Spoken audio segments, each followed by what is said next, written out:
7 январь күнү балалар үчүн Раштуа чыршысы бейреми өткөрүлдү. Тонтоналы чарада район башлыгы Альберт Хужин да катнашты һәм бейремге жыйылган балаларга жылы тилеклерин жеткирди. Авыл җирлегендә Раштуа чыршысына җыелу матур традиция буларак 2008 елдан бирле оештырыла.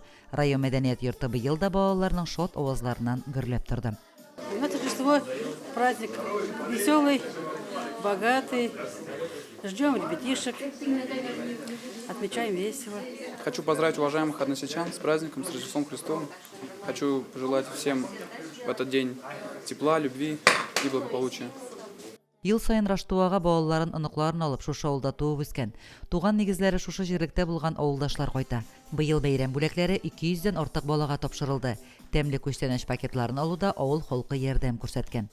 Первые 2 года мы отмечали его при храме. Первые года собиралось 25-40 детей. В общем, столько мы делали подарков для детей. А на сегодняшний день у нас уже насчитывается более 200 детей.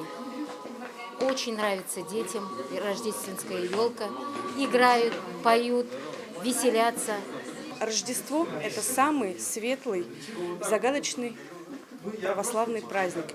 Его ждут как и взрослые, так и дети, а особенно дети.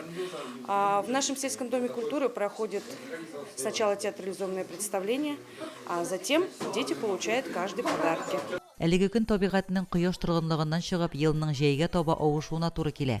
Чара җыр биюләр балаларның сәхнәләштергән күренешләре белән үрелеп барды. Лилия Шәймиева, Динар Нуретдинов, Мөслим телевидениесе.